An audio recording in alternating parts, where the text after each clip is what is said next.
toenails and blistered heels, salt stains streaking down my face. Sun is beating, muscles scream, but I'm moving at my pace. Run the riot! Leave the world behind! Run the riot! You free your body and your mind!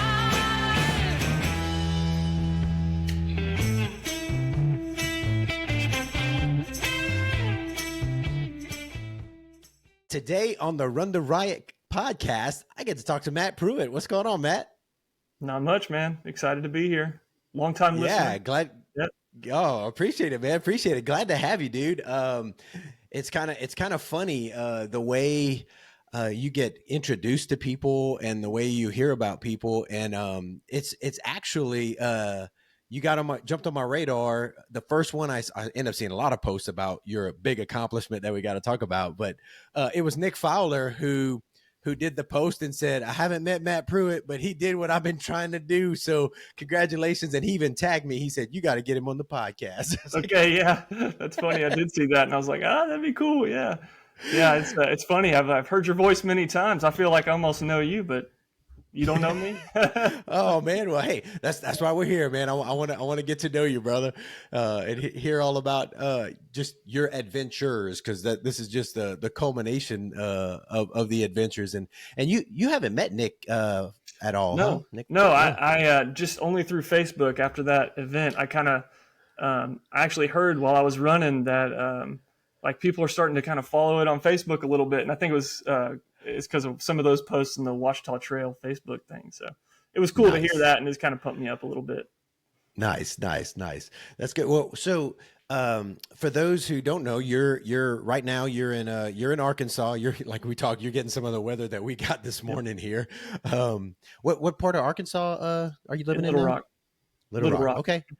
All right, cool. Yeah, my parents are in Hot Springs Village, and so we were just in Little Rock for the Little Rock Marathon. We run out there, and me and my wife dress ridiculous and do the marathon. So nice. Yeah, that's all. Good way to do it. Have you done the Little Rock Marathon? I'm sure you. I haven't done that one actually. I've only done 2 road marathons ever. Oh, really? Okay. Yeah. We do them. I do them for training. It's yeah. If you got to run like 30 miles anyway, like let's just do a marathon. It's a certain skill to be able to dial it back and not just go for broke on Yeah, when you're not skipping over rocks and running up and down, and yeah. Mm-hmm. Well, so you shared with me before we started talking. You're originally from Florida? Yeah, I grew up in Orlando, Florida. Mm-hmm. Nice. So you grew up next to the Disney World. Oh, yeah. That was a good. So how many times have you been to Disney World? Quite a few. Yeah, it was a good field trip day when you're going to Epcot, something like that. Nice. And so, what brought you to Arkansas? So I came up here in 2001 to go to college. Okay. And then after that, I lived in Little Rock, and then a few years after that, I lived in Memphis for about 5 years, which is where I got back into running. I had done some, cross country and track in high school and did pretty well at that. Yeah. And then one day when I lived in Memphis, actually, I had this realization. I'm like in my late 20s, and probably a lot of people do, that I pictured myself as an active person, but it wasn't because of anything I'd done in the last 8 years. And I was like, I probably ought to do something. Yeah. And so that's good. That's when I kind of got back into running. But I like that. I hadn't really thought about that, about how you perceive yourself, and it's like, is that reality? Is that based on who I really am right now? Right. After about 5 years in Memphis, I went back to Arkansas to go to grad school. Got back in touch with an old flame from college, and got married. Now we have 4 kids in Little Rock. Nice, dude. Nice. So what did you go Hogs? Is that? Yeah, the Razorbacks here. Yeah, I'm not. Okay. I cheer for the home team. Okay, all right. No, man, it's I saw you did Arkansas Traveler a couple of times, and there's this picture. You might have heard me even talk about it before at the beginning of the race where they do the pig suey thing or whatever. Oh, yeah. And I was just like, what is happening? Yeah. The picture is my face like, what? I'm not doing what am that. I doing? Yeah. Oh man. So, what did you go to college for, man? What are you doing? Well, I'm actually, so I went to grad school I went to physician assistant school. And so I work in a couple of emergency rooms here Oh wow. in Little Rock as a PA. Yeah. Nice, nice. You keep pretty busy? How long you been doing that They there? keep It's us been a pretty while. busy. Yeah. Yeah. I guess I went back to grad school in 2013. So I've been doing that almost 10 years now. Nice, nice. So how do you work crazy hours and stuff? What's your Yeah, I get to. Fortunately, we have some guys who work a lot of night shifts, so I don't work a ton of overnights. But my schedule is like kind of crazy every day. Like it's 7 to 7 a.m. on AM to PM on one day, and then it'll be like evening swing shift and stuff like that. Sometimes into the night, but Gotcha. yeah, I got a friend who his daughter plays softball with mine who does exactly what you do, PA Mhm. for emergency rooms, but Yeah, he does it. He lives in this Tulsa area, but does it up in Kansas. So he goes and spends like I don't know so many nights in a row and does it there, and he yeah, comes back and yep, his is pretty rural though, so they don't see too many crazy things. It's probably not not as yeah, exciting as Little yeah. Rock. Yeah, it keeps you on your toes. You never know what you're going to get in the ER. It's a little bit different every day. Is it true what I hear from like all our law enforcement, firemen and stuff like that? When it's a full moon, it just gets a little crazy. That people say that. I don't know. I tend to not think that's going to do anything to us, but I don't know. If Yeah, I you say just something, I'm the kind of guy who's okay with you're never supposed to say, "Oh, it's a quiet day, it's a nice day," but I'm one that will rile everybody up by saying that. I don't you just like it's gonna be what it is. That's That's right. That's right. yeah. No, that's cool. That's cool. So you said you came to the realization and you decided to start running again, and then you also said you only run a couple road marathons. So did Yeah. you just kind of start hitting trails and kind of fell in love with it? Is that what happened, or what's the story? Yeah. Well, first I did P90X.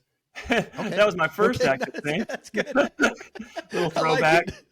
And then a buddy of mine that I worked with said, "Hey, you should do the St. Jude half marathon with us. We do it." They had a group that did it from their company. They did it every year. And so I signed up for that and decided, to find a group run, and then ended up going to breakaway running in Memphis, and just like random Wednesday night trail run. And there's probably 5 people from that very evening that I'm still friends with Oh, that's to cool. this day, and just got in with them, and they were running all these crazy races. They were going out west in the summer and doing these like hundreds, and they were doing 50Ks and 50 milers in the southeast, and all, and a lot of them were going over to Arkansas to do all these cool races that we have around here.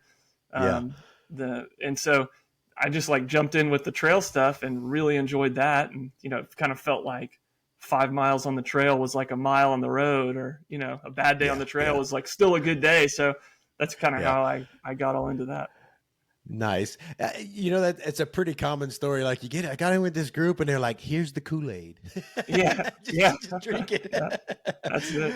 I That's really worked my way up to the ultra distance very slowly. Like I had a lot of respect for it, and I was trying to be careful and not get injured. And I've had pretty good luck staying injury free doing it that yeah. way. But I did go for the trails pretty quickly.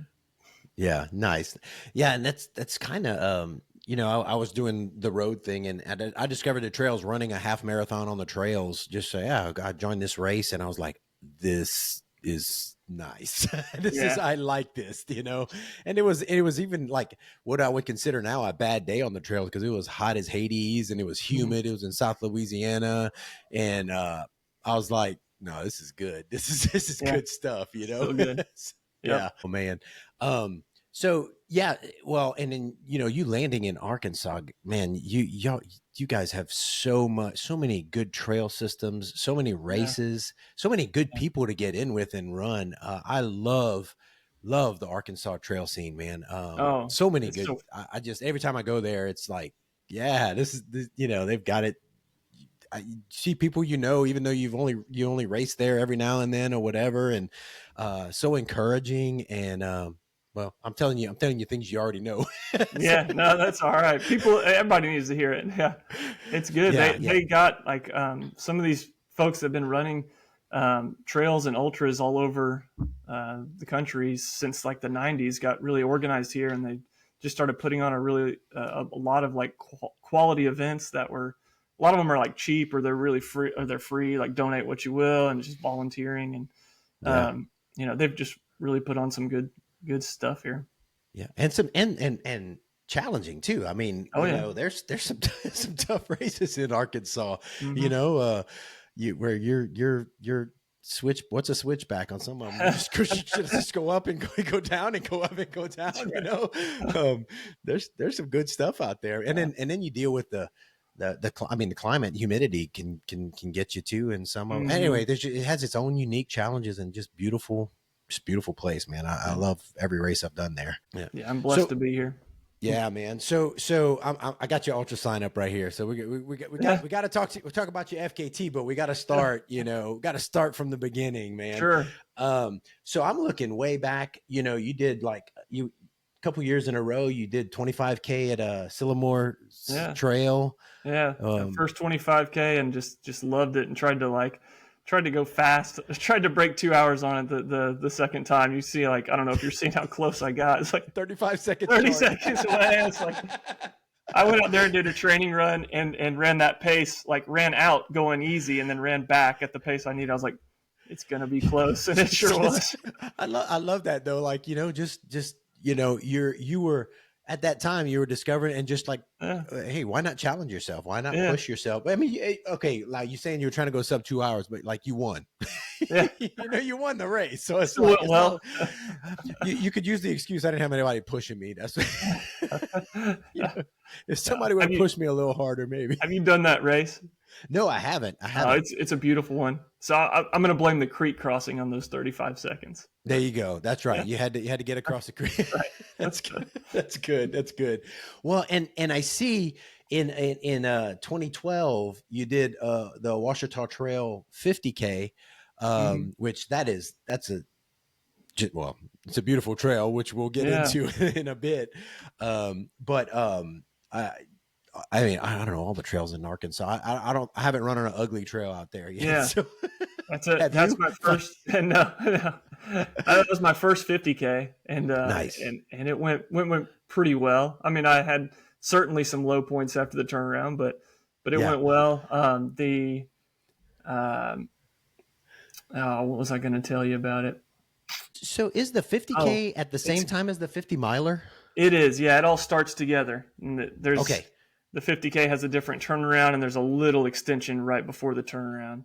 But that race is coming up next weekend, and that's I know I had it on my calendar, but we've got a softball tournament. I've only run I forgot what year it was. I paced Cliff Pittman.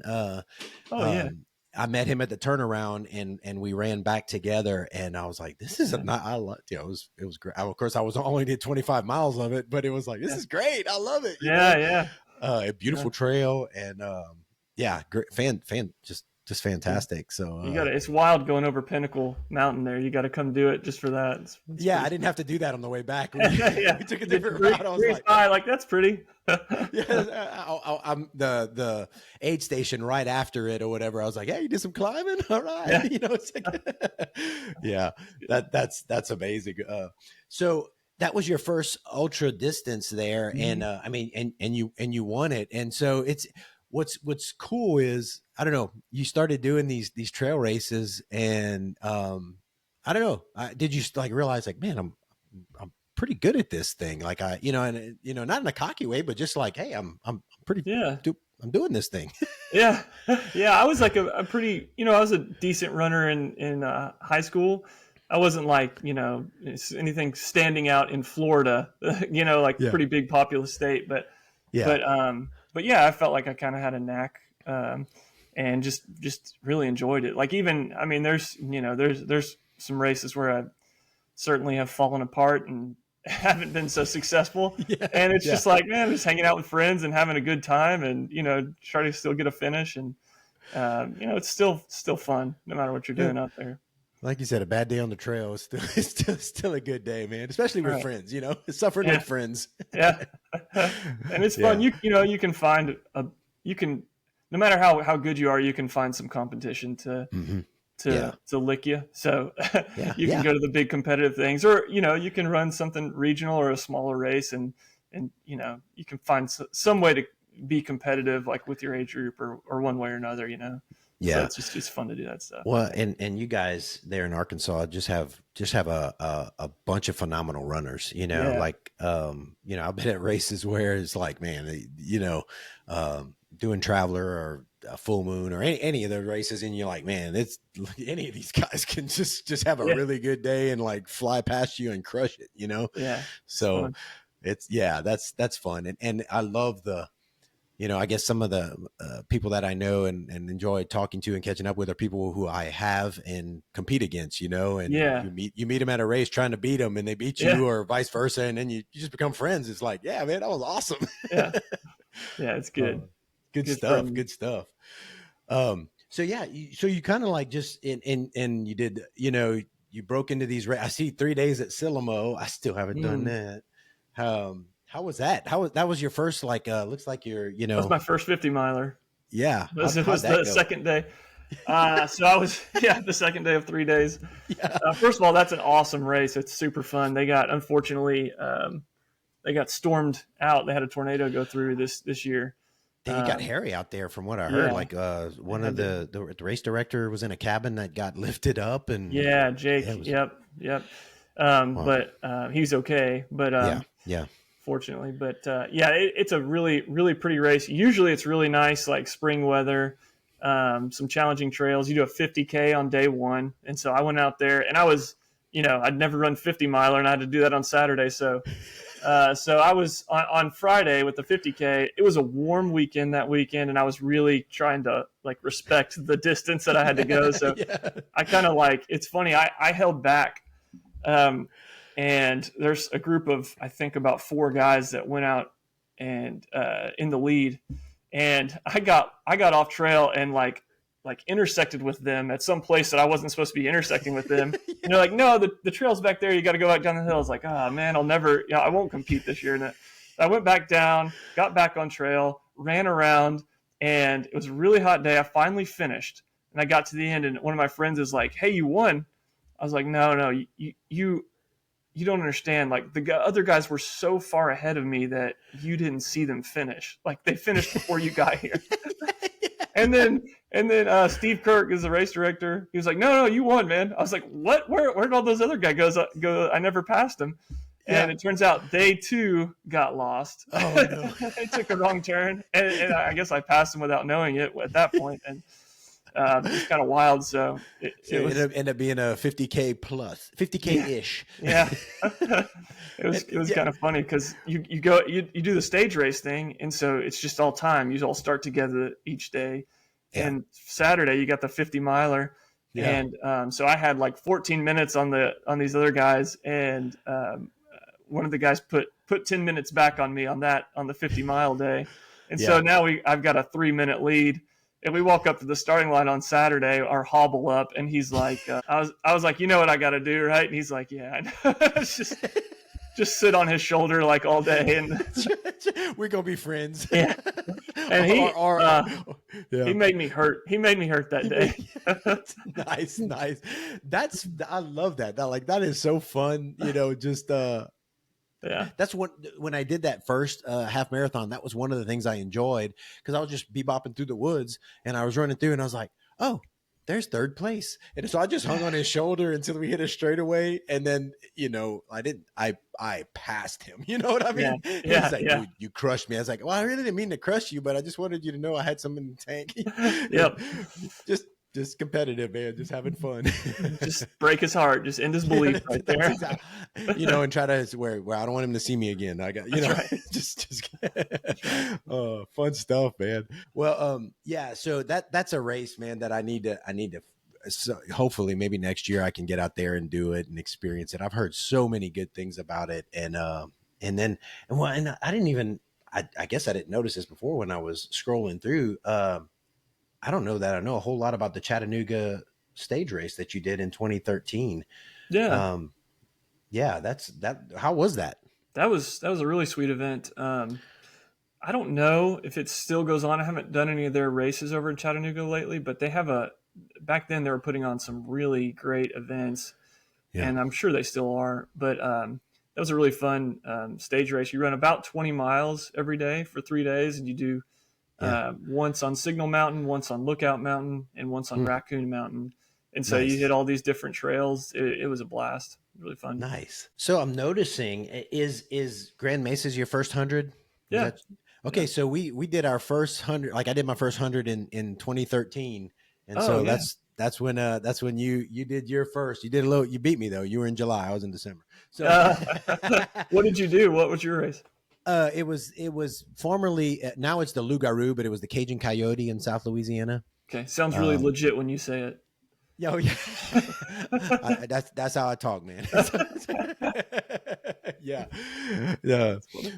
But it was and I got to train on the trails and all. It was fantastic, and that was my first ultra was 200 mile the Cajun Coyote. Straight to the top. Yeah, I decided I did the distance in training a bunch, 40 mile Saturdays and stuff. But anyway, it was good. So what made you decide? All right, so you're at the time 2013. You're in Arkansas at the time? So that's when that was like in the week after I did it is when I was moving back to Arkansas from Memphis and going into grad school. And I was like, man, I'm not going to be able to do this. I really want to do 100. And I know I'm going to be busy in school for a few years. And so I just found one that I could get into that looked cool. But my friend Brian Robertson from Memphis, he came out with me. We went out for like a whole week and we camped out at Grand Mesa, and like we would hike different parts of the course, and some days we'd split up. He would go run this section, I would run that section, so that we could get familiar with the course. And it was a really, really fun week. It was beautiful weather the whole week until about mile 50 of this race. Nice. And so I went out probably a little too hot on this race, but it's just there's beautiful trails in Colorado. It's like, what are you going to do? So I'm cruising out there, and I go. There's a big. I don't know if this race is the same anymore, if they're still doing it, but there's a big 5,000 foot descent off of the mesa, and then you get hot, and then you climb up. And as I'm climbing back up onto the mesa, I'm really hot, but then all of a sudden I see this storm cloud moving in, and man, it rained for the next the rest of the race. Pretty much it rained. I got so cold that at the next aid station, I had to just jump into my sleeping bag and get warmed up for 2 hours. And, oh man! And it was my first 100, so I was like, I have to march this out. There's no way I can stop now. So we did the death march all night and, with some pacers and friends, and got through it. Got a buckle.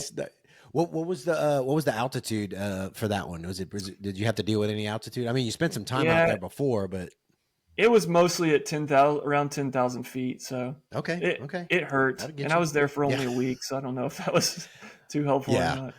Yeah, it's supposed to be 15 days, and I don't know. Yeah, I love Colorado, but man, that altitude just kicks. It doesn't get me sick or anything, but you just feel it. You're running, and your muscles are like you've already run a bunch. It's rough. It's rough. Well, what's funny is looking ahead, I see all your other 100-mile times, and it's kind of like when I go to Colorado, I got all these fast times, and it's like, very different. Yes, very different. But worth it, very fun. That's good, man. Well, and so you were, I see you were able to do, a Lookout Mountain 50 mile, and then there's I think 2014. There's nothing, nothing in there because I guess you're knee deep in grad school and educating and getting ready for the next chapter and stuff, huh? There's a wedding in there. Yeah. Oh, wedding in there. Okay, well, dude. So that's a lot. So I'm moving. I'm gonna do this race. I'm going to grad school, and then the next year I'm gonna get married. Yeah. There's a lot going on. Yeah, I had a buddy from Memphis named Richard. He told me, he's like, you need to sign up for another one, because if you don't, you're never going to go back to that distance again. And so that was like 2013, and it was a while before I went back. But that his words kind of haunted me. I was like, I might never do it again. I need to go back to it. So I got a wife now, and I got will she let me? Yeah. Big questions. Yeah. So yeah, and we'll get to that when the whole family thing dynamic and all, because that's I always enjoy hearing how other people navigate all that, because it's we have to navigate it, Yeah. Well, so I see your next 100-miler is Arkansas Traveler, and so very, very fitting. What a great race. I mean, I guess you being in Arkansas, like, you kind of have to, Yeah, it's such a cool race. I mean, it's our race. It's in my backyard. I can train on the trails, and I know the people at most of the aid stations, and familiar faces. It makes it really fun. It's a pretty course. It's a pretty time of year. It's a pretty runner friendly course, which I think that's like one of the unique challenges of it. It's almost like you got to hold back because it's very runnable in a lot of sections.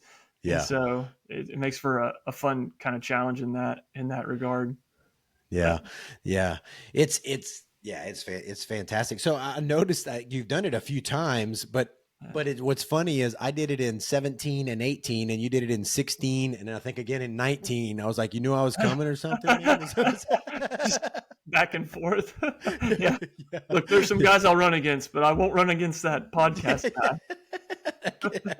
Oh, well, your times, I know that your first one, all your times are faster than mine, so you're good. I love that race. I've been out there pacing, crewing, running it, and I probably need to run it again just to do it, just to be out there. What's your I don't know, what's your favorite part of Traveler?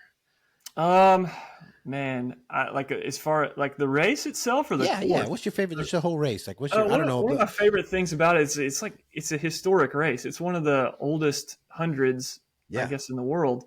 And so like the people who started it or who are involved really early on are still involved. Sometimes it's like the next generation is involved. Like their kids are involved in it. And so I really like that historical aspect of it. And then as far as the course goes, I like that, like, if you pace yourself and if you are able to fuel successfully, like, you can run on the back end of that race a lot. Mm-hmm. You can do a lot of running. And so I don't know. That's one of the things that's exciting about it. It's pretty fun. And then you get like 8 miles, the Ouachita Trail in the middle of it there. Yeah. And I always remember the first time I did that, the first 4 miles of it before you drop into the aid station is like, it's really fast. It's good. It's a good trail. And then I was like, oh, that was so fun. And the aid station lady was like, well, go get you some more. And I ran in, and it's uphill. And I was like, okay, this part not quite as fun. not quite cruising now. Yeah. Okay, that part's hard. I like the first part. It's good, man. And just the whole vibe out there. Aid stations, just fantastic. Now, 2 things. First thing is, have you run it yet and not seen a snake? Oh man, I don't think I've ever seen a snake during the race. Oh, you running too fast. That's funny. Both times, man. I've seen copperheads, and, and then I'm running in the dark, and some guy like says, "Dude, there's a big rattlesnake right down over." I was like, "What?" Oh man! And he said about a mile, so I'm just like freaking out. But anyway, I've every time I've gone, and like one time I even took a stick and flung it off the trail for the next person. Nice work. Well, now in 2023 and 2024, training for it, getting out there on the roads and training, I did see a bear each year. Really? Years. Yeah. I've never seen one during the race, but I've never led the race, so I heard from some guys who have led the race, or at least one guy that Wes, he said he did see a bear during the race. That's who I was going to bring up. I was going to say, I wonder if Wes has seen one, because I didn't even know to ask him that when I had him on the podcast. He said he did during the race. Yeah. That's all right. Pretty cool. Yeah, it's pretty cool. So what's funny is all the times I've spent, just hiking trails out there with my dad and my brother, and I've never seen a bear out there. I didn't see one on my recent run. Yeah, I was like 3 days out here. I got to see a bear. Probably a bunch of other stuff, but yeah. Well, so the other thing, okay, so I probably shouldn't even say this. I've never said this before on the podcast. The buckle for Arkansas Traveler, the first time I ran it, I was like, man, it's an ugly buckle. And so I'm probably gonna get all kind of shade, but I've grown to like it because it's old school and it hasn't changed. And I like it now. Okay. Everybody listening, don't get mad, but at first I was like, man, that's an ugly buckle, but just compared to love it and stuff. And, fashion goes in cycles. It'll come back around for you. That's right. Well, speaking of, you haven't run Love It yet, have you? I haven't. No, I haven't. It's like on the to-do list for sure. All right. Yeah. It's so close.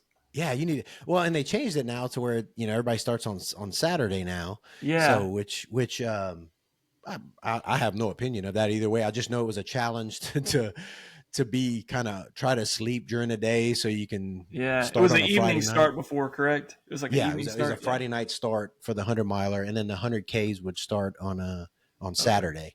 Yeah. Which is just a unique challenge, something different. But it's a fantastic. You probably run those trails before? I haven't even. Well, I've hiked a little bit on those trails. I've never run those trails, but I am doing my next big race is Cruel Jewel 100 in May, and that is a noon start, which I've never done before. Ooh, Friday at noon, I think, something like that. Yeah, that's going to be interesting. Yeah, that'll be a dynamic. Try to sleep late and try to get some rest in, and that's in May, so that's gonna be pretty warm. Yeah, and or rainy. It looks like from what I've seen on other race reports.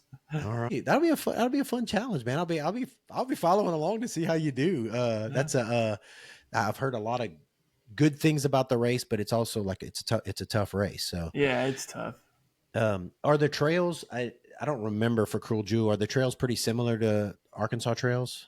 I think it's like single track, mostly single track, pretty tough single track, and it's in May, so there's a little bit of brush and stuff compared to what I got to run through just now.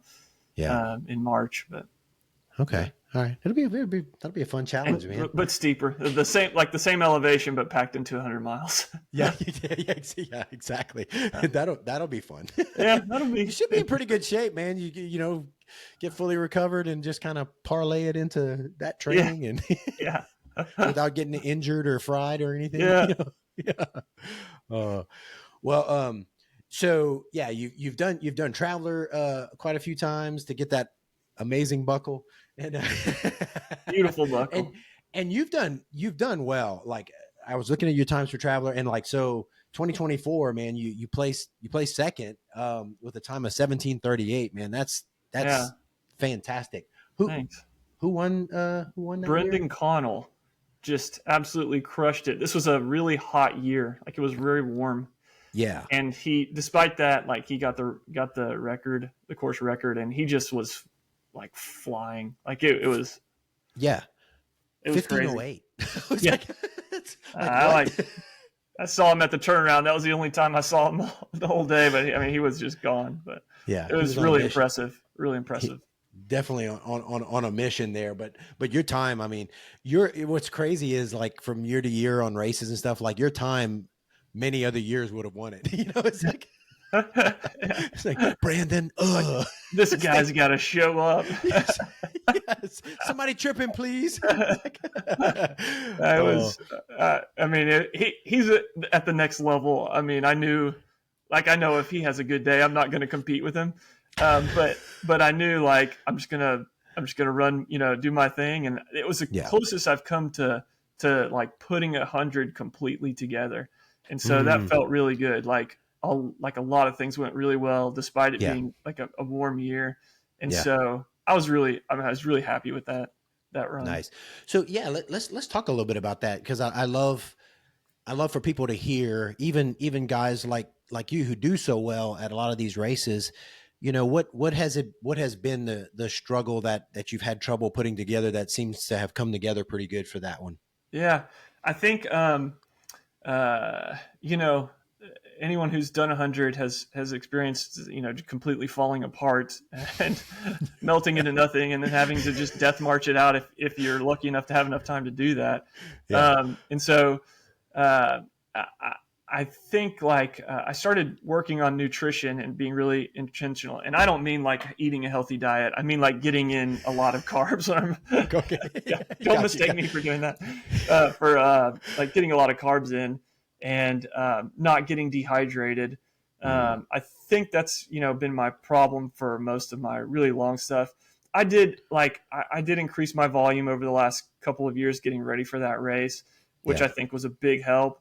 So so increased volume, just a lot of like easy miles, in addition to some speed work, doing a little bit of strength training. I've added that in. It's not a lot. It's just body weight stuff. But like lunges and stuff, some planks and things like that. And then just being really intentional about getting in a lot of carbs in. You know, everyone's talking about at least 80 grams of carbs per hour now, or like some of these people are going up to like 120 or something crazy. So I was like, I mean, we weren't even talking about like 10 when you and I did our first 100, like no one was even talking about that many. I mean, maybe someone was doing it, I don't know, but I never got talking about trying to get calories in, like just calories. Get some calories. Yeah, eat a half a Cliff Bar, half an hour, and then a goo on the hour. That's kind of what I did for my first. Just food, get food in. Yeah. And so, if you're able to get that much energy in, you're a lot better on the back end of the race. And I think I've probably not hydrated enough in a lot of my previous races, and so I was very intentional about that this year.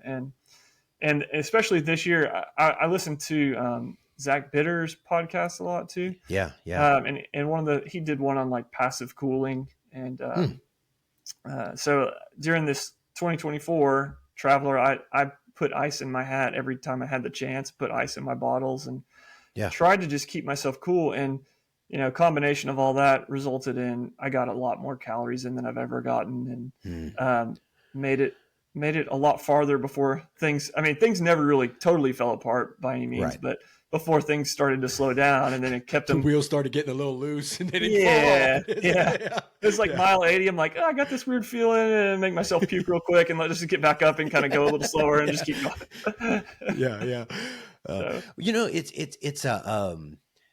It's one of the things that's fun. It's a puzzle because so Traveler, it can be warm, it can be humid. And like you said, it was a hot year this year, and then everybody's sweat rate's a little different. So you got to deal with your electrolytes because if you get way off on your electrolytes, then you can't digest the 80 carbs or whatever you're trying to eat. And so it all affects each other. And then you've got to put the puzzle together on race day and be intentional. I think more often than not, especially at I've done where I felt finished pretty strong at Traveler both times, but it's easy to get dehydrated because of the humidity and the warmth.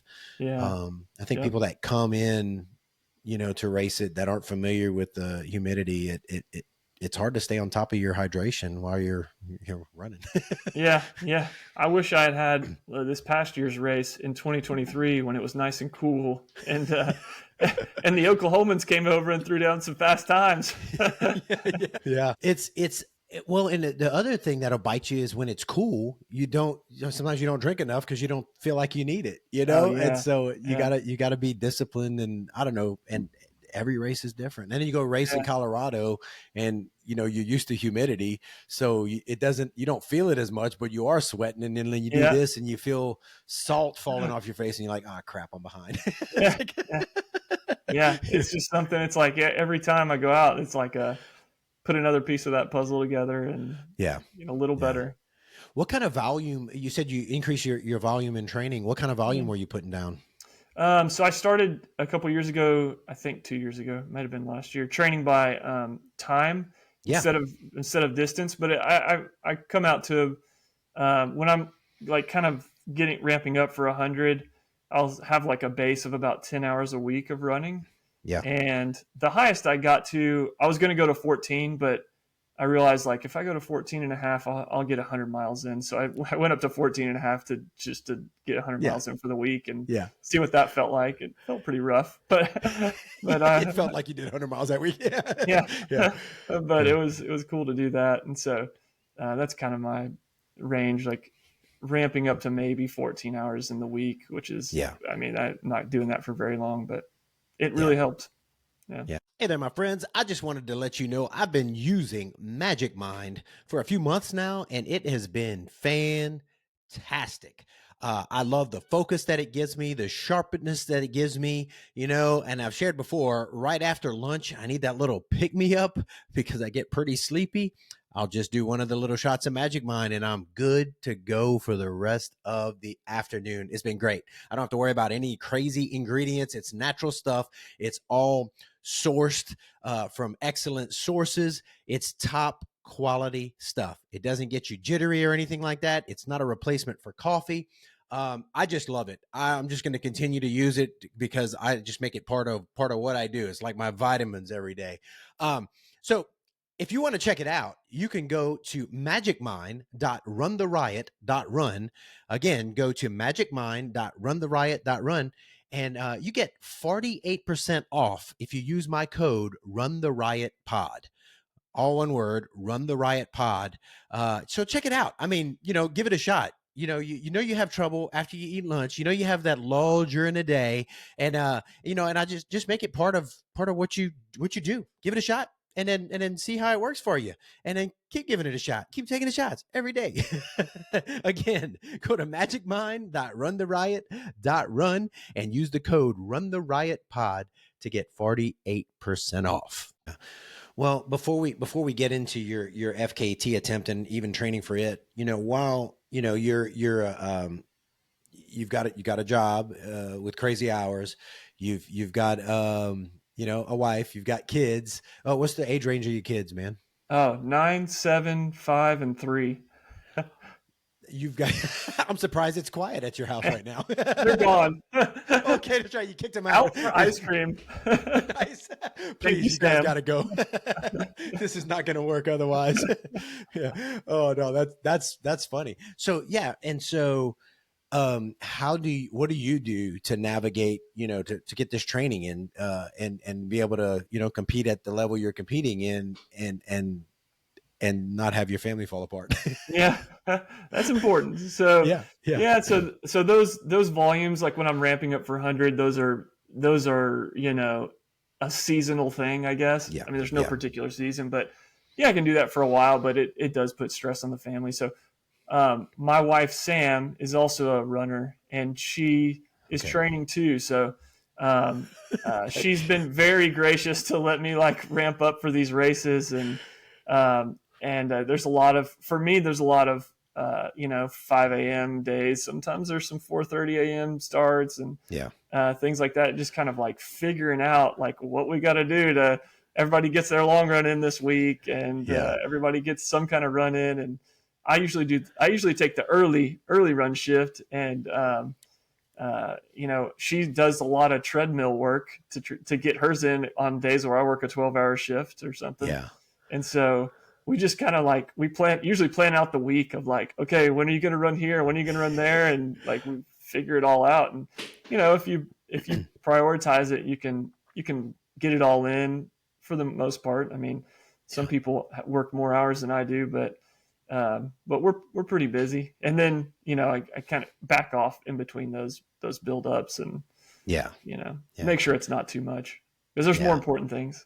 Yeah, that's it. It's something we do. Had this conversation on a podcast I was on, the Buckleheads podcast. You know, it's something we do,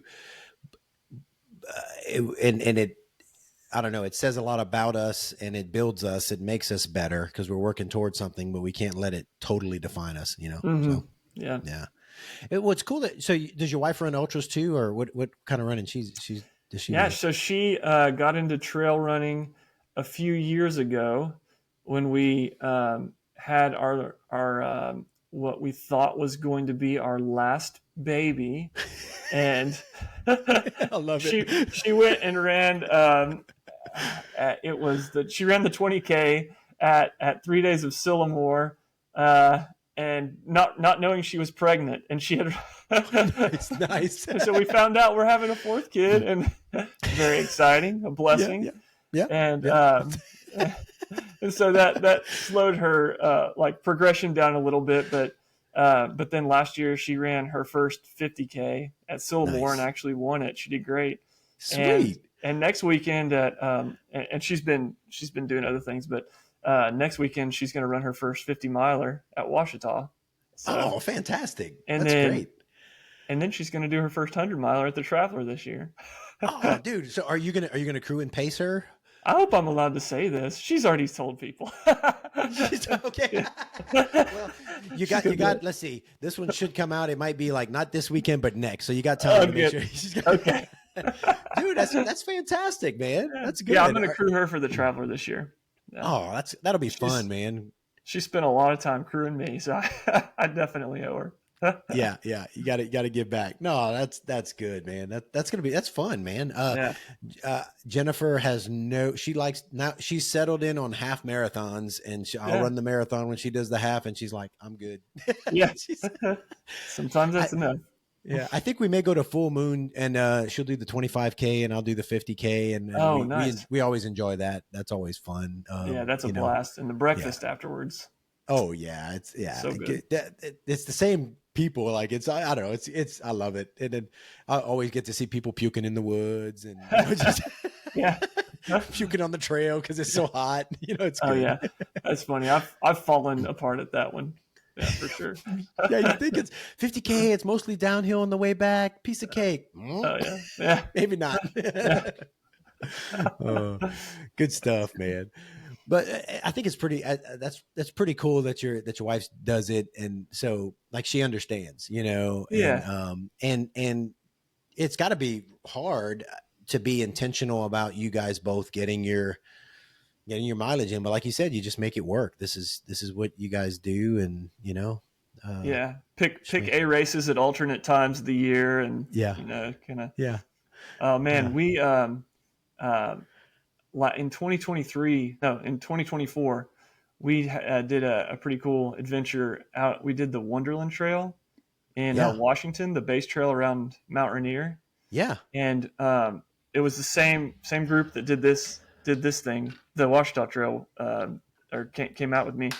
Our friends Brian and Jennifer from Memphis, and Sam and I went out and did the Wonderland Trail, and we did it like the way a lot of runners do it, like 3 days where you run and then you like camp, and then so you're doing like about 30 miles a day, and it's a beautiful trail. Like it's one like to do before you die. It was like so cool, or just like hike it or something. It's like how many miles is it? It's like 92 miles total. Nice. I'm trying to remember. Somebody went for the FKT. This was years ago, and that kind of put it on my radar. I was like, Wonderland Trail, and I remember it, like seeing pictures. It was like, it looks amazing. Yeah.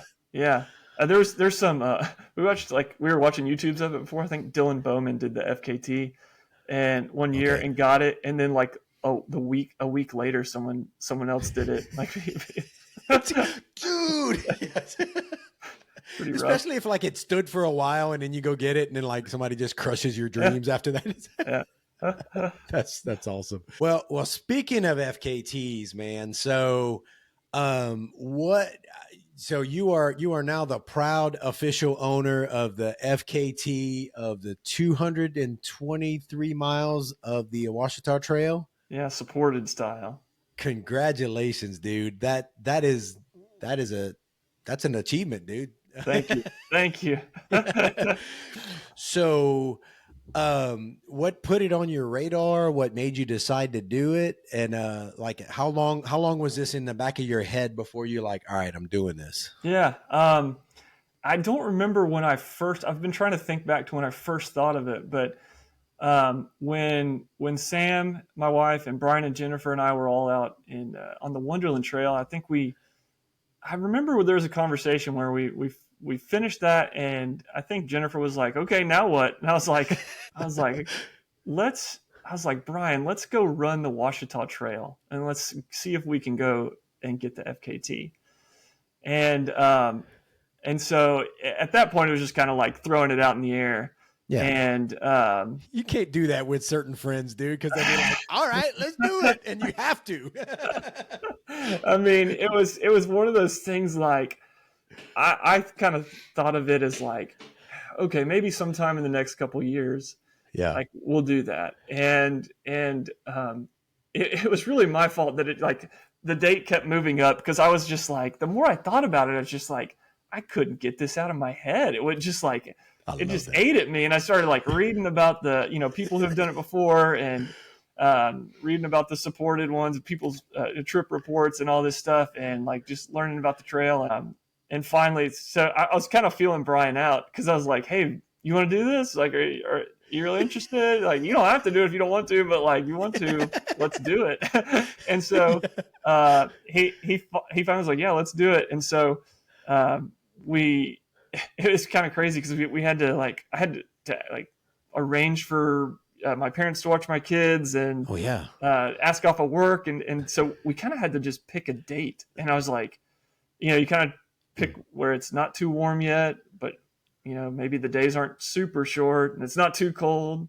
You want the streams to be running, but not like overflowing. Like you don't want to have to be wet the whole time. And so we kind of just picked a date, and fortunately it worked out. Like that worked out really well. Yeah. What kind of, like your training for it, did you treat it kind of like a 100-miler, or what did you do? How did you train for it? Pretty much. I did like a kind of my 100-mile build up kind of amount of volume. I felt like, I felt like, I'm in good shape. I didn't want to like push anything. I didn't want to really like take any risk. Yeah. So I was careful about it, but I just felt like, okay, I have a good base. Let's just like build on that a little bit, do my lunges and like, let's go for it. Did you train on the trail? A bit. I do a lot of road training. Just, you talk about balancing, life and stuff, family stuff. And so I do a lot of road training just cause I can walk out the door and get, the clock starts. Yeah. But Sam afforded me some days to go out and like, see parts of the trail that I haven't been to.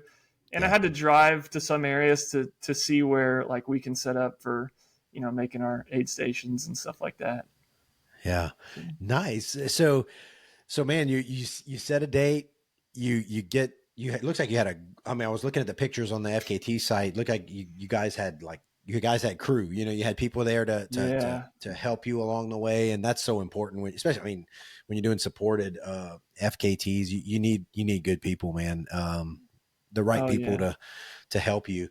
And then you start. So like, I know it's more than that. I know you had a lot of planning to do. Like you said, you had aid stations. Did you set like specific goals for each day, or did you just said, let's just go for it and see what we can do? How did you do it? How did you guys kind of just feeling it out? Like, it kind of worked out to about like, 75 miles a day. And that seemed like, okay, like, we can do that, but we didn't really have, set times where we needed to be anywhere. We kind of, just were taking it as it came to us and just feeling it out. And so Brian and I roped Brian into this. So he and I started, over in Oklahoma it's Talamina State Park is where, the trailhead is. And funny enough, Stacy Shaver, who's the president of ARA, the Arkansas Ultra Running Association, and race director for the Traveler and Ouachita 50K, among other things. She does a lot. She was doing a through hike, she was going for the unsupported female FKT, like starting the next day. And so we got down to the trailhead to get started. And it was like, oh, hey, Stacy, can you take our picture real quick? That's awesome. That's what a coincidence. Yeah. And so she took our picture. It was like it was, I thought, oh, let's start right at 8:00. That'll make math easy. And so she like took our picture and I was like, okay, let's go. And so like, cause the clock was ticking. And so it was 8:00. We just started off as a beautiful day. And like that first day was really, really nice, kind of sunny, but not hot. And, we just kind of cruised along. I mean, it's there, that portion of the trail, the first, the western part is more technical. It's rockier. It's up and down. So, yeah, when I say cruise, I mean, it wasn't like we were going fast, but yeah, but it felt good. just moving right along without pushing too hard. Yeah. So, having done like 200-mile races, it's you got to plan for things and all that. And so did you guys plan, okay, we're going to run, we're going to try to get some sleep, or because that distance FKT, it's kind of a hard, like you could push through, or you can, like go to sleep, or like, what was the plan? Like, did you plan to sleep, or did you say, let's just see what happens and we'll sleep if we need, or what?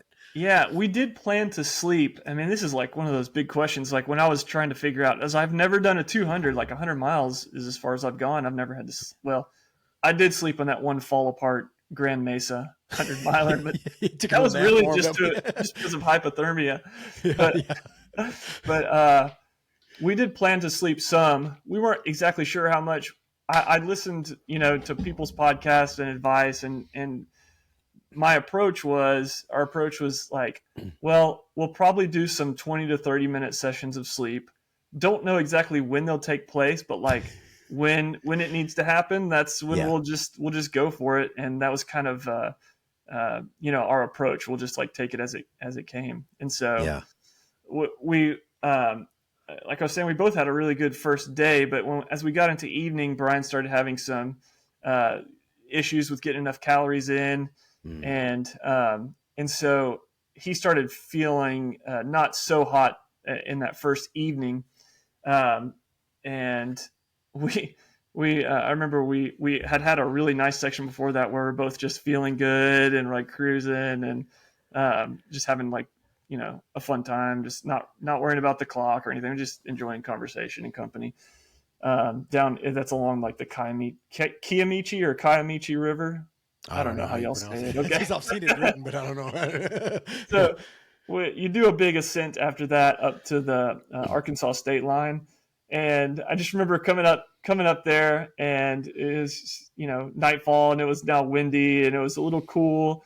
And I remember we're about to see Sam and Jennifer, and it was so funny. Like Sam is out there by the trail. The trail is across the road from this parking lot, and Sam is out there with like an old timey lantern, just like standing out there. I had bought her this like for Christmas. I gave her this like bivy suit. It's like a big puffy like suit, and I was like, "Oh man, it's gonna be cold. They're not gonna want to be out on the waiting for us on the trail. I'm like, we're gonna have to look for the van or something." And there she is, like big smile on her face and this old timey lantern, and it was like the funniest thing in her big puffy suit. And so we jumped in the van and kind of warmed up and tried to get some calories in, and then like after that, so it was there was still early evening. It was dark, but we didn't sleep yet.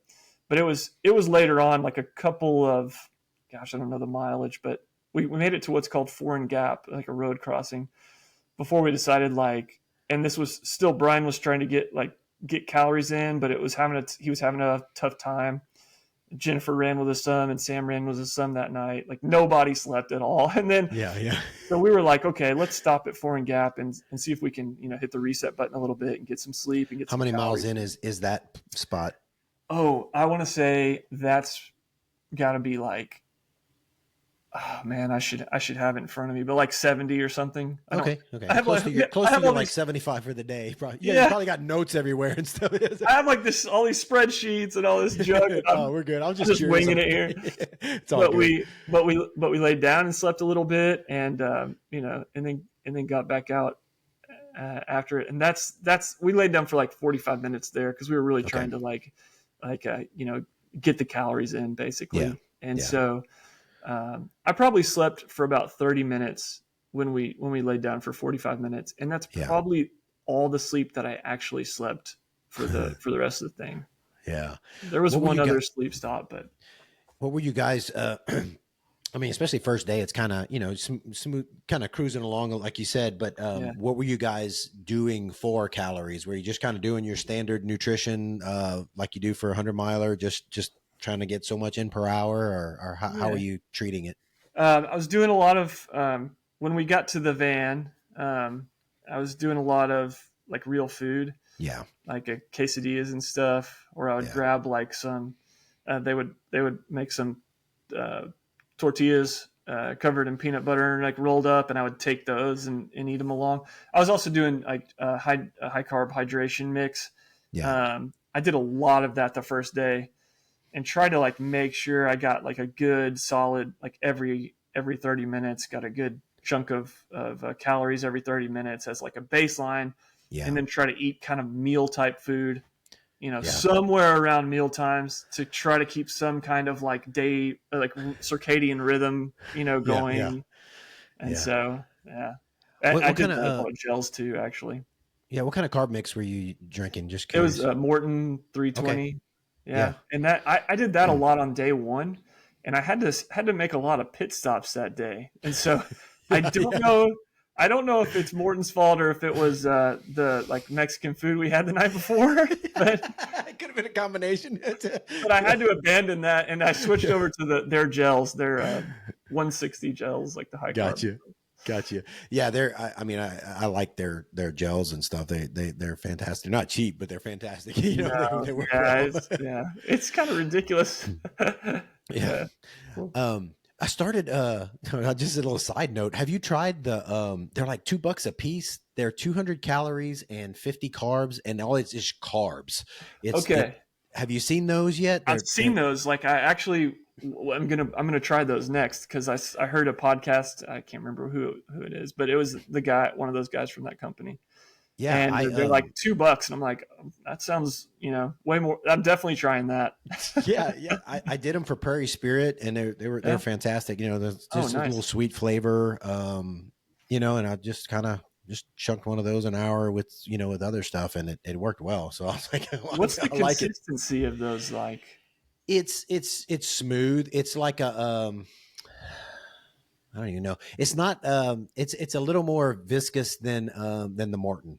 Oh, And yeah, it's not yeah. as how Morton's kind of I don't know, clumpy a little Jell-O? bit. It's not like that. It's smooth. Okay. And it goes, and like I would just, because it's like 200 calories and 50 carbs, I don't just shotgun it, I just, have a little bit and just keep sipping on it. So anyway, I tell people, hey, it worked for me. And if it helps your pocketbook a little bit, go for it. Yeah. Seriously. Yeah. So one of the things that for a big effort like that, and it sounds like you got to get real food in, Oh yeah.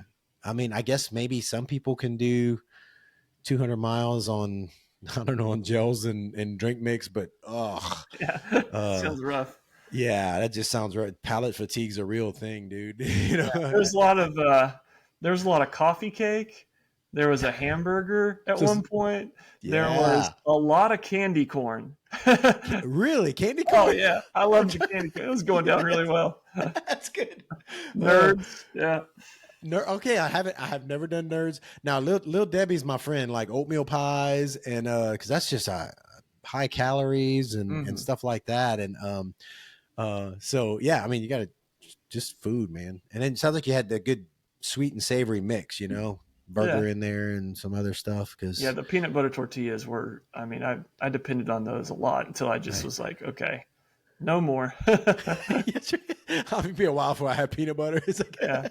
Oh, one of the like, how it is, like problem solving in these runs, and one of the things that worked out with food is I was doing pretty well, like getting something in every 30 minutes, like pretty well sticking to the plan, plus some kind of mealish type stuff when I could. Yeah. But I got to a point where this is like toward the latter part of the run, where I told Jennifer was pacing me, and I was like, Jennifer, I'm eating and I get energy from it, and it lasts for about 20 minutes, and then I crash for about 10 minutes and until the next like food time. Yeah. And like, I can't really think very well at this point. And she's like, okay, well, So we're gonna you're gonna do your every 30-minute thing, but in between we're gonna do candy on the in between, like every 15 minutes between those. And so I was like, okay. And so she was just like, at that point, she was just like handing me food like every 15. She was the clock for me at that point. Nice. Like every pacer from then on was like, they became like, they were watching the clock. They were like, you eat this now. Okay. Put this in your mouth. Yeah. It's just like I was the garbage disposal. But it was, that was one of those things that like, okay, now I have energy for 30 minutes again. And that was a helpful. Isn't it crazy how, and I had this conversation with somebody about like Prairie Spirit, how you can get in tune and I don't know, a lot of people just don't recognize they aren't in tune with their bodies as much, but when you're doing that, like you can really like feel it. One of the things I did at Prairie Spirit was I love the Starbucks Frappuccinos at night. They go down smooth. It's a bunch of calories. It's caffeine. And man, I'm just good. Like after that, I'm like, yeah, let's go. Nice. And then I can feel when it goes, like, okay, I need something else. Yeah. You know exactly how much time you got out of that. Yeah, exactly. But, so you guys, you got a little rest. You trucking along, continue moving on. I guess, I don't know. How was it at night? A little slow moving. I know there's some of those trails are, it's not exactly the easiest trails to run on, but you just kind of keep moving. Are you guys keeping steady running? Are you walk running or what are you doing?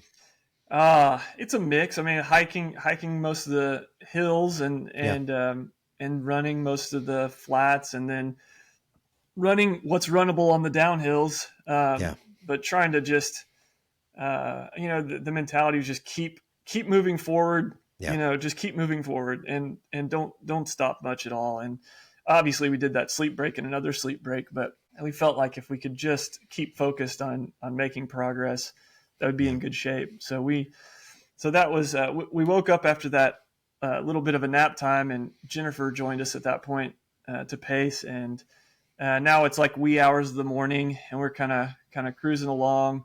Saw a skunk that we had to shoo off the trail to be able to make progress. It's like it's gingerly shooing this guy away. And then sun started to come up. Well, it started to get lighter, and like I look off and there's like this dark cloud and there's a little bit of mist that's starting to come. And I'm like, Jennifer, I was like, did y'all get a chance to look at the forecast? Because there wasn't supposed to be rain until the last day. And she's like, yeah, there's not supposed to be rain. And I was like, ooh, that looks a little concerning. And we were up on a ridge and it was like windy. And as I've alluded to already, hypothermia has been a problem for me in the past. Like I have been called hypothermic Matt before. Let's just say that. That nice. Wasn't the only event. Nice. So I'm like, I have a jacket and stuff, but I don't have a rain jacket because really the rain was supposed to be 2 days away. And it's like, I started to get a little nervous. And then I realized I remembered I put like an emergency bivvy in my bag. Like at all times I had that. And so once I remembered that, I was like, oh, okay. Like I'm not going to die. Might get a little cold, but I do have a plan for this. So I took some comfort in that and made it through through the first 24 hours, I guess, right there. Nice.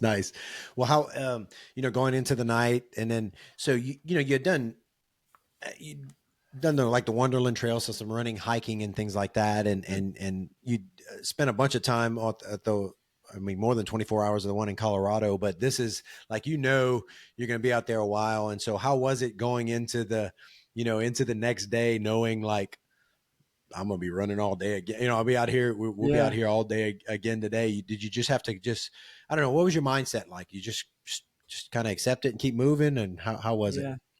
The mindset,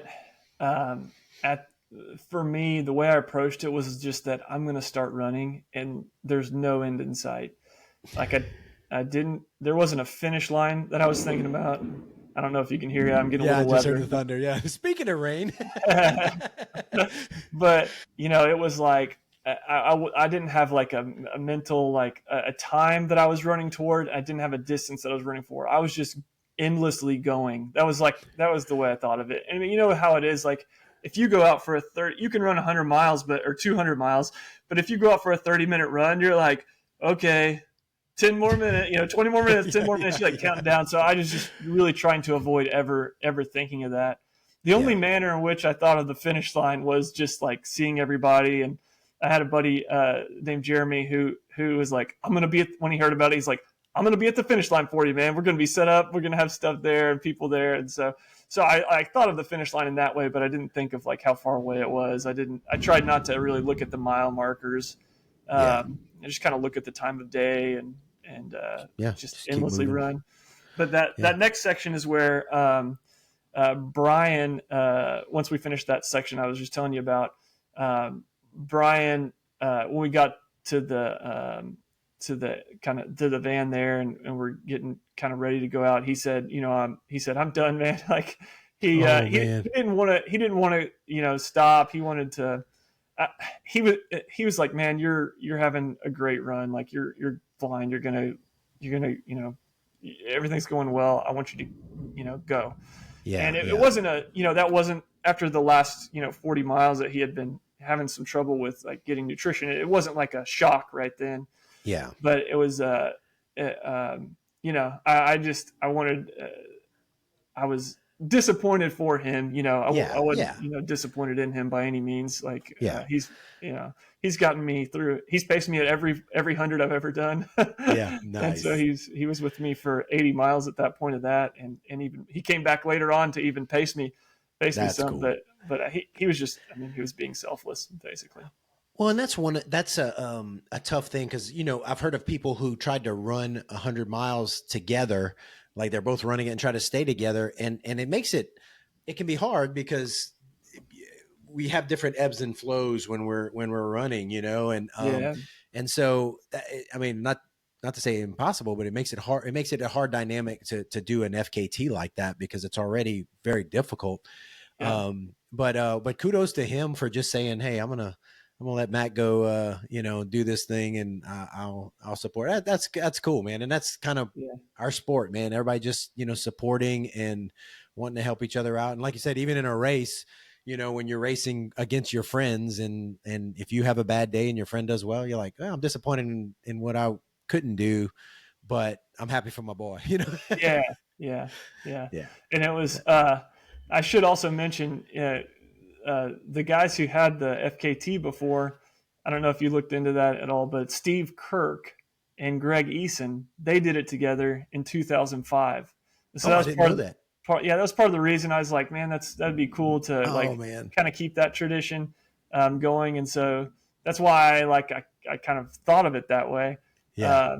And it was really cool to get to run all those miles with Brian and he's a good dude. That's cool. That's cool. Well, so it is what it is. I mean, he's gonna, he had to bow out and he made that choice to kind of help preserve the FKT and all. And so now you've got to, all right, I'm it's a different thing now, did you end up, I know you had people that were able to pace you at different times or whatever, but did you have to take a bunch of sections alone after that? Not much. Nice. So at that point, Sam, she was driving the van, solo at that point. And so she was like, all right, I'm jumping in. So she just got her shoes on, got laced up, and here we go. And so she joined me. So Sam and Jennifer were arranging all the pacers. And Jennifer had organized a lot of that beforehand. And so it's tough because, the time frame is changing, when we're going to be where, no one knows. And as we got closer to home, our crew grew and grew. So nice. We had, more and more help. And it was kind of exciting. It was fun. But Jennifer and Sam did a lot of the work on their own, at the very beginning of this first 114 miles, I think, or something like that. But I think I had to run maybe 17 miles by myself. Oh, wow. Yeah. So Sam joined me so day 2, Sam joins me in the first morning and then we get through with that section and then starts the section that I'm going to run by myself. Cause it was still just us. And I'm like, please get some sleep. I know you're worried about me, but please get some sleep. It's too many days to not sleep. Yeah. And so I ran some of the middle of the day on day 2 by myself. And I told Sam, I was, she didn't want me to have to go out by myself. And I was like, hey, look, y'all have done this and this and this, and just this one section, that's going to be my section. That's what I'm going to do. Yeah, and nice. Y'all have done, your sections. This is going to be mine. And so I went and, got through that section. And toward the end of the day on day 2, I wish I could remember where I was, but the sun is like setting. There's like these nice acricarp mosses, like this brilliant green, but they're like gold because it's the golden hour. And I like stop and just look, take a moment to like look around and be like, man, this is beautiful. This is so cool that I'm getting to do this. And then start back going again. And like the peaceful evening silence is broken by this this crazy scream. And I look up, and it's my buddy PT Paul Turner, who had come up the trail to meet me. Nice. And he did what can only be referred to as a Sasquatch yell.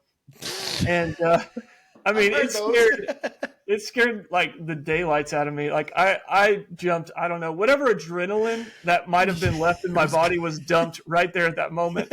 And I was just glad my pants were dry.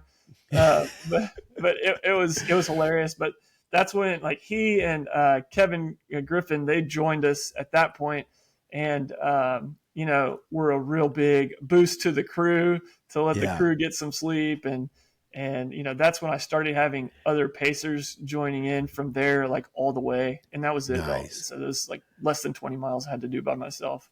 That's pretty good, man. That's, for as long as that is, and that's the trail community, man. Everybody's, support and just support, he's trying to do a hard thing. I'm gonna help him. Yep. Yeah. Well, so you go into the next day, and you said you had one more rest period? Yeah. So night 2, I ran through much of the night. Randall Bright joined me to pace and got through. I can't remember what time it is. It's like the wee hours of the morning when we were able to see them again. On this trail, you have sections like you can see your crew sometimes every like few miles, like 3 or 4 miles, almost too close on occasion. But there's a few sections where you go like 18, 19, 20 miles maybe. And so this was one of those sections. So we go through the night, and then we meet up with the crew, and it's like wee hours of the morning. I'm pretty tired. I'm like, okay, I think this is a good time to try to sleep. And so we tried another 45-minute sleep, and it was like I felt fine like running, but as soon as I laid down, I'm sure this happened to you too, but like the legs just ache, and instead of sleeping, I'm just like moaning and like just like closed eye twitching and it was not refreshing. Like yeah, hate that. Yeah, that was a mess, and like I tried to get up after that and get going, and like I kept feeling like I was gonna pass out. And like I don't know what was going on there, but we just like okay, sat back down, drink some Coke, eat a banana, eat a muffin, and just get some calories in, and then like get going. I'd heard some people on 200s before they sleep, they like eat a meal right before they go to sleep, and I think I should have done that, and I didn't do that. Like I think that was part of my idea, but like I just failed to execute it there, and. And well, so it's hard because sometimes your body, you got to let things settle to be able to eat like the meal, but then you want to rest. And so it's easy to say, but it's hard sometimes to eat a burger or whatever, it's like, it's like, I just want to lay on that bed right there. And then you lay there and that was unproductive. Yeah. So this rest time, you're probably what, 60, 180 miles in or something? Or what? Yeah, probably somewhere 150 or something like that, I'm guessing. Yeah. And then you get out and start cruising again. Now, so you're not getting much sleep, you're cruising along. Did you hallucinate? Oh man, this was like the one thing I was truly afraid of, like hallucinating. I've heard the stories and I'm like, God, this doesn't sound like a laughing matter. Like it's not normal. And so I was very concerned about it, but I never did hallucinate. I would have some trouble, like on the last night, kind of like, I'm like, I know there's not a wall there that kind of looks like a wall, but it was just like the bank of the road where the road sloped up. Like I had trouble perceiving some things, but I never like, saw some unicorns, in the trees or anything like that. Thank goodness. Oh, man. I was like, I don't want this to happen, but yeah, somehow people are looking forward to it. Like I have people like, oh man, I ran and I didn't even hallucinate. It's disappointing. It sounds like something that would get me lost. Well, as long as you have people with you, it's all right. That's true. Yeah, that's true. Well, you got reinforcements, you got people running with you and all. And so was there ever, what was the FKT that you were trying to beat? I didn't even look and see what it was before. It was 76 and a half hours roughly. Okay. So you kind of got you got a time frame. Yeah. Was there ever a time where you're like, man, I'm just not sure I'm going to get it? Or did you just kind of not worry about it and just, I'm going to keep moving as fast as doing what I can? Yeah. I didn't really worry about it until we got toward the end, toward the last night. So when we're, 170 miles in or something like that is when I start like thinking about it. Yeah. And it's hard to do math at that point, but I kind of felt like, I was like, guys, like I'm good, right? Like I'm doing pretty, like barring anything, like as long as I keep moving, like I'm going to be okay. And they're like, yeah, you're going to be good. So I felt that, it gave me some confidence, but it was like if after we, like through that last night, I think organically, like the 72-hour mark kind of came up as a goal. Like, I think I kind of was thinking about that while I'm running. I think they started to think about that while they're like in the van and stuff. And so, separately that just kind of came up as like, well, maybe we can break 72 hours. And so, it was, that's when I started like thinking about time. 71:30, man. That's So it's funny how that came about too. Like, so the last night, the last evening, I picked up Kevin Griffin, paced me for a little while, and we just started getting. Man. Yes, he's such a good guy. Yeah, he was solid. Kevin. Like I've met him before, but I've never run with him much, or maybe at Cotter Bridge we ran a little bit, but he was great. He's got a lot of pacing experience. He kind of knows what to say. And then I picked up Mitchell Day as my next pacer, and he paced me for a bit. And then like we got into the last section is after Highway 9, and it was raining now at this point. This was the one night we knew like we're going to deal with some rain. So it's a little cold, rain's coming down pretty good. We were prepared for it, but it's like the feet, like the blisters, and like there's a lot of, this area is lower, and so there's like creek crossings, you can sand in your shoes. It's just like this is the most painful part, obviously, and it's toward the end. But picked up 3 pacers for the last like 30 miles. I want to mention everybody's names, but Blake Smith and Mason Lewis and Mather Cheney. And so when they first joined me, it's like, oh, there's a lot of pacers, and like who's got the food and who's got the bottles. And then we kind of we kind of fell into like a formation eventually, like, the first guy is spotting the trail, and then the next guy's got the food, and the guy behind me's like got the water or something like that. And this was like when it's really like I'm going pretty slow. It's like trying to move, the coordination's not there. It's like fumbling through. It was pretty messy, but we got to we got to be at we have about 10 miles left. Okay. And finally it had stopped raining. We got back to the van, and like the last several hours, all I'd been thinking about was how I'm going to convince my crew to let me sleep. Cause I'm at this point where like, I'm like a little bit left, like, I was like, they're not going to let me sleep, but I have to convince them to let me sleep. And this was at the point where like, when I had to like take a leak, I'm like leaning against a tree and just like closing my eyes and like hoping my pacers don't notice. It's a pee nap. That's right. Standing up pee nap. And so we're trudging through these miles, and I get to the van, and I was like, all right, I need to get in the van. I need like dry. The rain had stopped, so I wanted to get on dry shoes. Like creek crossings were done. So we got into the van, and I'm, getting in there. Sam is putting dry socks on me and like putting Vaseline on my poor feet. And I'm like, look guys, I have to sleep. And they're like, you're not sleeping. And I was like, I don't think you understand. Yeah. I was like, they were like, you can still break 72 hours. And I was like, no, I can't. I was like, I can't move. They're like, you need to get like just 20-minute miles. I was like, I can't do it. Like, I don't think I did it on the last section. I know this section, and it's rockier and it's even hillier, and I know I can't do it. And so there's like a couple of pictures from that we put on the FKT thing and on Strava from these moments. But like my wife gave me like the pep talk of a lifetime. Like, first of all, Jennifer stood right where the bed was so that I couldn't just walk over to the bed, and I knew what she was doing. And then she blocked it. Oh yeah. Love it.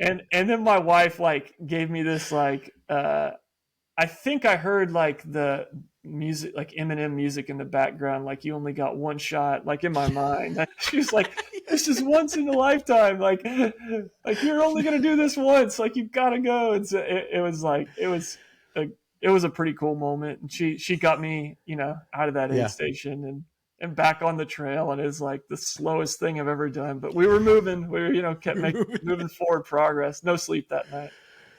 Nice.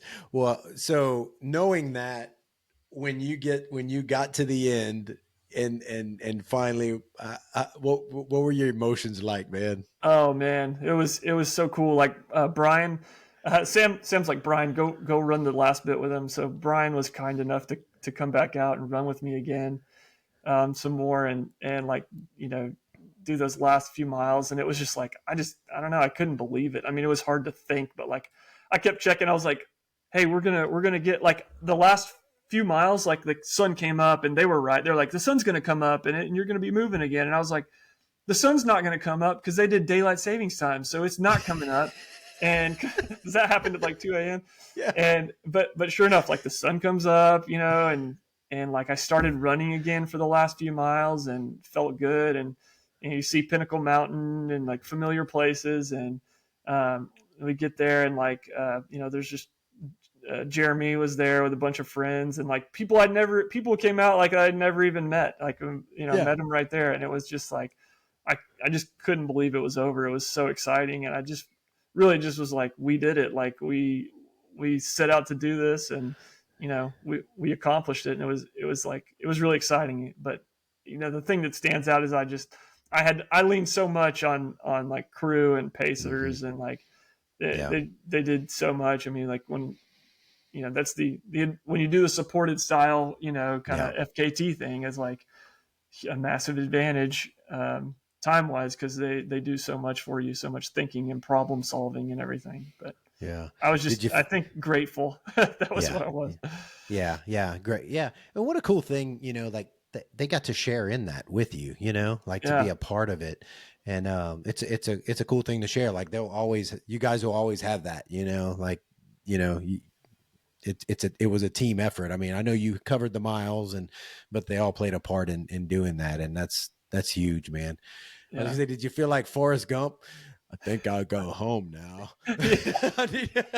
I'm kind of tired. It was amazing. Like I sat down, Jeremy had like Danishes and like cinnamon rolls and coffee. And I was like, all right, this is pretty awesome.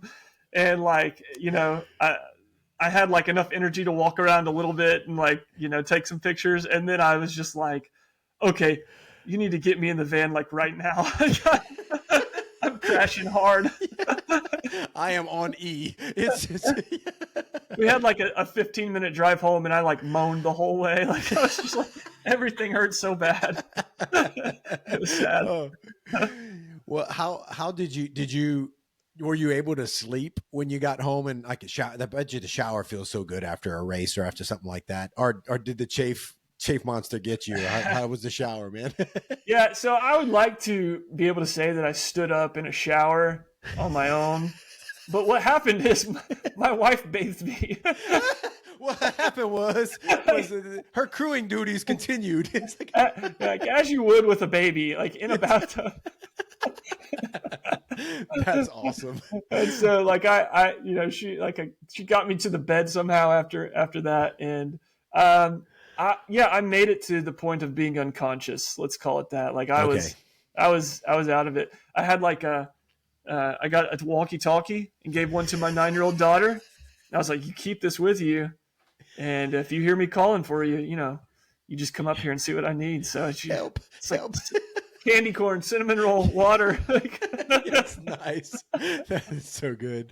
How long did it take you to, like, I don't know, recover? What was your recovery like? It was so much worse than 100. Like I thought there had to be like a maximum point of like, how bad can it be? It was pretty rough. I think the sleep is probably like the biggest part of it. Yeah. But it took like 4 days to feel kind of like a human again. And then it took like after 2 weeks, I feel very normal, like running. I feel like pretty close to 100%. Yeah. But it was, the first few days were really, really tough. You got to wait for that fog to lift. There's just a fog. Oh, man. Yeah. Yeah. Limping around. How bad were your feet? I know you dealt with some blistering, you said, but it was... Yeah. They were, I mean, they weren't like terrible. It wasn't like all my foot. They were just, I never really get blisters. Yeah. I guess I haven't really had that many runs where I had my feet wet, that much for that long.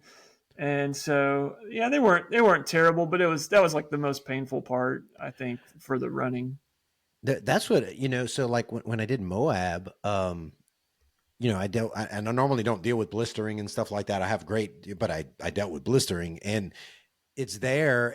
But you're like, I just acknowledge it and keep moving. Cause whatever, I'll deal with this later. And that's what bothered me the most afterwards. Like I was sore and all that stuff, but my feet, my feet hurt. Man, these blisters suck. Do you tape your feet? Well, no, not before. Well, for Moab, I taped, when I did like Tahoe and some others, I would get blisters on both sides of the back of on my heel, like on both. And so I taped those a little bit ahead of time, but I had some blistering in a few other spots. Are they still blistered underneath there? And end up taping them after with some moleskin or some, I forgot what the name of the tape is. Like rock tape or something. Yeah, something similar to that, but it's a little thicker. It's like a moleskin, but it works great. I discovered it at Tahoe when I was blistering, and they slapped that on there, and you still feel it swishing around, and you're like, it's not whatever. There's still some junk going on down there. I'll just deal with it when I'm done. I wish I had taped. I didn't know where I needed to tape. Like the sides of my heels did that too. Yeah. So, I think it's, the only thing I attribute it to is because you're used to running a lot, and same with me. And then when you have to do a lot of power hiking and stuff, I don't know. I think it just does something there with the heels. And did you use trekking poles? Yeah. Oh yeah. Oh, okay. I'm looking at the picture. Whole time. You did. Okay. All right. Yeah, I did like the whole time. Yeah. Yeah. Trying to offload the work on my legs somewhat. Yeah. Same. I mean, for the especially those big efforts, just it helps so much. And were your arms and shoulders a little bit sore after from all that, or they weren't sore? I mean, I trained with them some, to try to, but somehow they weren't. My arms and shoulders were fine. They weren't sore. Nice. Yeah. That's good, man. Well, dude, congratulations on crushing it and getting it done. I guess everything's kind of, you're recovering and start looking at Cruel Jewel and getting out there and doing the thing there, huh?